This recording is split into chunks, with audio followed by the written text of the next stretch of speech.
Hey guys, how's it going? This is Watch, and in this video we're doing a direct comparison between the Canon 70D and the Sony QX1. Now, if you don't know what the QX1 is, it's basically a camera sensor that you can attach to your smartphone or tablet, whether it be iOS or Android, and basically transform that device into a fully fledged photography and video machine. Now, we're going to specifically look at the quality of the video and photo capabilities of the QX1 compared to what you'd find in a mid to professional level full-size DSLR such as the Canon 70D. Now, the first thing that we're going to take a look at is the overall specifications, because basically one thing is certain, that the sensor size is identical. Now, maybe there's a little bit of fluctuations here or there in terms of overall size, but they're both in the APS-C spec of sensors, so a very large sensor, great for low light capabilities and to get that shallow depth of field of look. Now, they're both using interchangeable lens systems because they're a DSLR, so you have a Sony E mount and A mount compatibility on the QX1, and you have the Canon EOS mount on the 70D. In terms of ISO range, the QX1 can go from 100 to 16,000 ISO versus the 70D can go from 100 to 25,600 ISO. They both have built-in flash capabilities. Now, in terms of the still specifications, the QX1 has a 20.4 megapixel sensor, so it can capture RAW and JPEG images to that sensor right onto the SD card that's built in.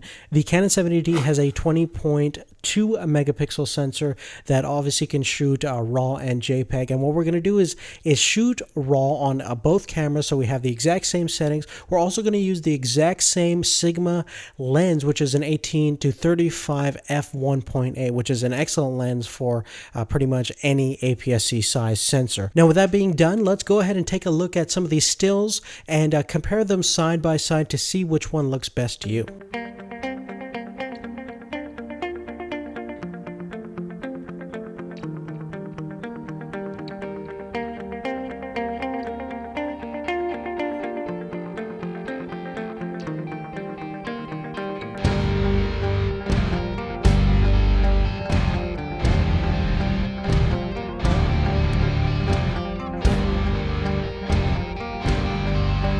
Now, the photos that come out of the QX1 are pretty darn impressive, considering the fact that it's basically just a camera sensor without any body, and basically your body is going to be your iOS or Android device that is basically going to control all the different aspects of the actual sensor itself. Now, in terms of the sharpness and clarity in controlled circumstance environments that you're looking at right over here, I think the QX1 definitely can hold up on its own compared to what you find on the 70D. Now, if you look at it more critically in different circumstances where the lighting isn't that great, the 70D definitely outshines in most circumstances, being a little bit sharper and certainly being a lot better in terms of low light performance. Now, the low light performance is definitely not bad on the QX1, but you definitely get a lot more color noise compared to the 70D, which really has a masterful sensor in there. It's excellent for a low light performance. Now, move forward in terms of video capabilities. Both cameras can shoot 1080p at 30 frames per second, so we're going to go ahead and take a look at some of the raw footage that's coming directly from both cameras.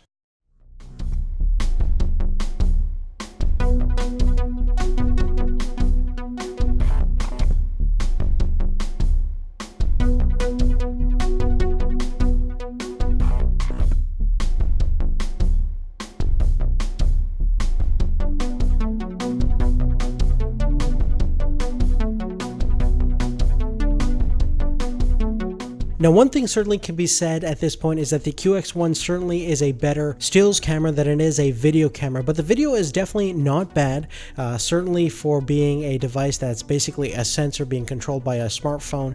It's definitely very usable, and it gives you that excellent shallow depth of field look that you can only get from a large sensor camera. You can fake it in other means, but you really can't get that same kind of magical look that you get from a nice large sensor match with an excellent lens that has a large aperture of f1.8 or even larger. So in terms of comparing it to the 70D, I have to say that obviously the Canon offers better video capabilities, definitely better footage overall coming straight out of the camera, certainly because of that much higher bitrate. You're getting a higher dynamic range, better color rendition, as well as a sharper image that has less overall noise. And that's pretty much it for this video over here, guys. If you are interested in how the QX1 compares compares against other kind of mainstream cameras that you would get out there, such as your smartphone or a traditional mirrorless camera, definitely check back to our channel, as well as there's the full review of the QX1, which you definitely want to check out. But thanks so much for watching again, and we'll see you later. Take care.